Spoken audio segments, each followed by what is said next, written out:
Tanner stares at his mom with puppy dog eyes, but as she bends down to kiss his forehead, he slaps her across the face.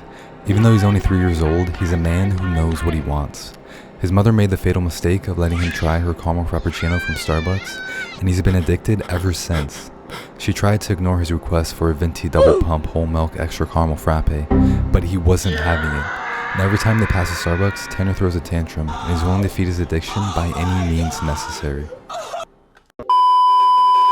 When I was a kid, I had a crazy sweet tooth, and my favorite candy of all time was called a Fast Break, which is kind of like a Reese's cup, but in bar form. And so I would eat one of those every single time I got the chance.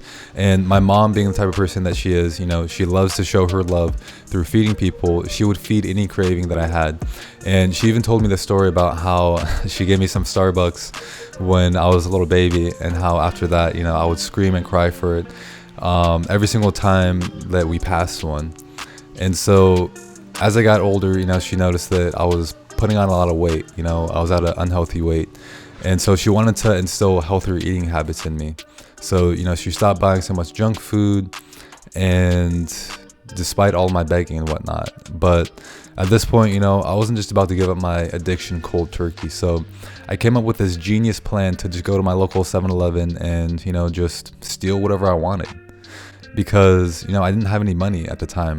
And so I did this about 2 or 3 times, and I eventually got caught by the owner of the store. He took me to the back and showed me camera footage of me slipping a king size Snickers bar into my pocket and just like walking out of the store. And so he basically threatened to call the cops if I didn't pay what I had stolen. Long story short, he charged me like 3 times what I actually stole. But in my mind, I was able to avoid jail time, as a 7-year-old. And it was just like the cost of doing business. But what I wasn't able to avoid were, the disastrous health consequences I was having on my health. And, at 8 years old, I was diagnosed with type 2 diabetes and told that if I didn't make some changes, I would have to start injecting myself with insulin for the rest of my life. I was shocked, and I literally couldn't imagine a future where I would be forced to inject myself with insulin for the rest of my life. It just didn't make any sense to me. I couldn't even picture that as like a possibility. And so I just wanted to lose some weight so that I could improve my health. But more than anything, I wanted to avoid that future where, I would be injecting myself with insulin and being a slave to an insulin needle while my health got progressively worse and worse. So my mom suggested that I go on the Atkins diet, which is basically an all-you-can-eat meat and veggies diet with absolutely no sugar at all. It's kind of like an earlier version of the ketogenic diet. And so at just 8 years old, I jumped on this diet, and I actually lost, quite a bit of weight after a few months. And when I went back to my doctor, he told me that, I wouldn't have to start injecting myself with insulin, but I would just need to continue taking my metformin medication, which is kind of like a blood sugar lowering medication.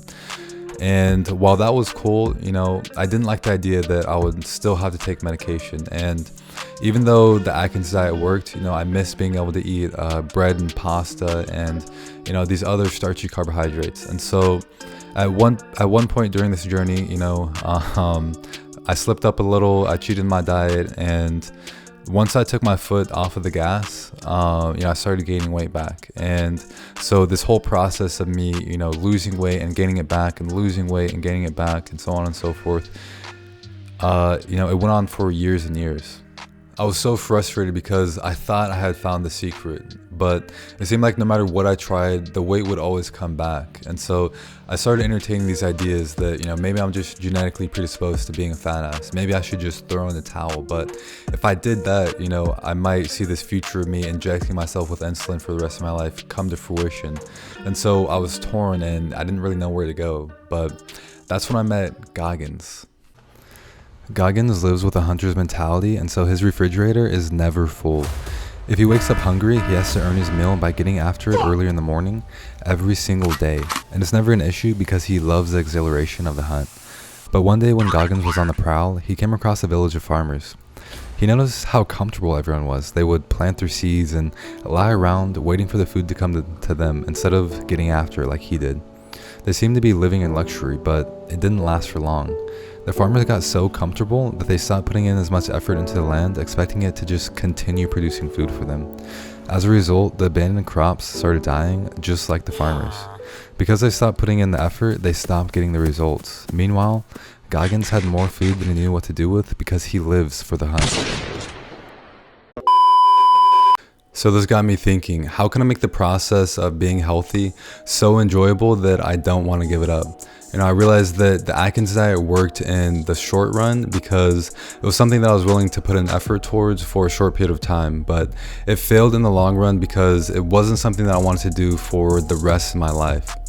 And so the reason that, I put weight back on wasn't because, I didn't have the discipline, I didn't have the willpower, or because I was weak. It wasn't my fault at all. It was because I was suffering from diet mentality. I was expecting long-term results from short-term actions. So many people go on this chicken and broccoli diet where, they start exercising 6 days a week, and, after 3 months, say they look fantastic, they feel great, they're energized. And once they hit that goal weight, that goal physique, they stop exercising, they stop eating how they were eating, and they go back to, these old bad habits, and then they gain all that weight back because they're expecting to just keep their gains while not putting in the effort. But we all know that, you have to use it or you lose it. And so I realized that rather than focusing on all these bullshit diets, vegan diet,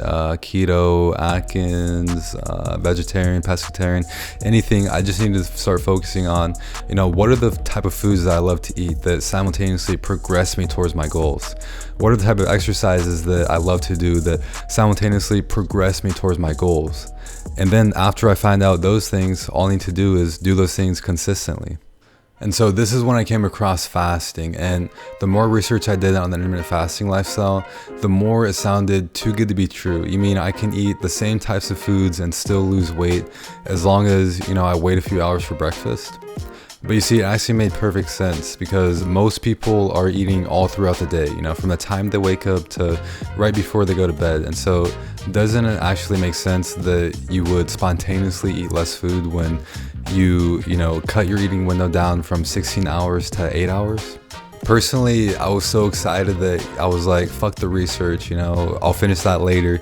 And so I dived straight into this intermittent fasting lifestyle, and the weight actually started to fall off. And, I didn't even have to go on this bland ass boiled chicken, no butter broccoli diet.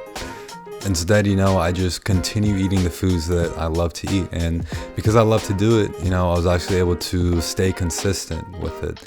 And with time, I was not only able to get off my metformin medication and, spare myself from taking insulin, but I was actually able to cure myself of type 2 diabetes. And to this day, I've never needed to even measure my blood sugar levels, which, used to be a daily occurrence.